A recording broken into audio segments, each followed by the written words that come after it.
తీస్తున్నాడు, అక్కడోళ్ళని పెడుతున్నాడు, ఇక్కడోళ్ళని పెడుతున్నాడు, ముఖ్యంగా బీసీలు తీస్తున్నాడు, ఎస్సీలు తీస్తున్నాడు. ఆ పప్పుకి, ఆ పప్పు అబ్బకి, ఆ అబ్బకి సపోర్ట్గా ఉన్న దత్తకి చెప్తా ఉన్నాం, అయ్యా జగన్మోహన్ రెడ్డి గారు ఖచ్చితంగా ఎక్కడైనా ఎవరైనా రాజకీయాలలో మేము కానీ ఎవరైనా పొరపాట్లు జరిగితే, పొరపాట్లు చేస్తే, ప్రజలకి మా ద్వారా ఏమైనా ఇబ్బంది కలిగితే ఖచ్చితంగా మార్చాల్సిన బాధ్యత, మార్చి మళ్ళీ ముఖ్యమంత్రి అంటే ప్రజలకి మంచి చేయాల్సిన బాధ్యత మా ముఖ్యమంత్రి. మాకు పనికిరాని వాళ్ళు చేర్చుకున్న వీళ్ళెంత పనికి మాలలో ఒకసారి ఆలోచన చేయాల్సిన ఎంత అవసరం ఉందని చెప్పి తెలియజేస్తున్నా.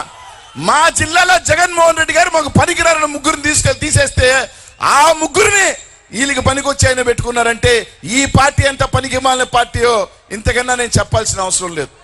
ఏమన్నా అంటే బీసీలని ఎస్సీలనే మారుస్తున్నారని చెప్తారు. ఎందుకు బీసీ ఎస్సీలనే మారుస్తున్నారని చెప్పాలి.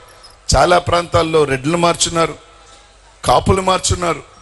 అవన్నీ మర్చిపెట్టి దాచిపెట్టి ఒక అబద్ధపు రాజకీయాలు చేసే పరిస్థితి ఈరోజు మాట్లాడుతూ ఉన్నారు. ఈరోజు ఈ జిల్లాలో ఒక మత్స్యకారుని ప్రసన్న దగ్గరుండి జిల్లా పరిషత్ వైస్ చైర్మన్ ఇచ్చిన చరిత్ర ఈ నియోజకవర్గం నుంచి ప్రసన్న వల్లే వచ్చిందని మొట్టమొదటిసారి అని చెప్పి ఈరోజు మీ అందరికీ కూడా తెలియజేస్తా ఉన్నా.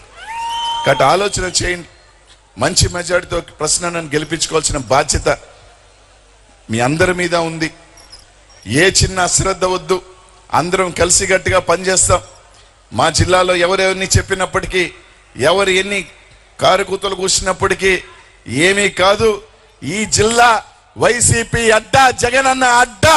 పాత అయితే 10, కొత్త అయితే 8 డంకా బజాయించి గెలుస్తా అని చెప్పి తెలియజేస్తా ఉన్నా. ఇందాక మా అన్నలందరూ కూడా చెప్పారు రెడ్ బుక్ అని. ఆ రెడ్ బుక్ మడిసి కింద పెట్టుకోవాల్సిన రోజులు దగ్గరలో ఉన్నాయని చెప్పి ఆ పప్పుకు కూడా తెలియజేసుకుంటూ, నాకు ఈ అవకాశం ఇచ్చినందుకు పెద్దలందరికీ కూడా పేరు పేరున కూడా ధన్యవాదాలు తెలియజేసుకుంటూ, జై జగన్, జై జగన్, జై జగన్.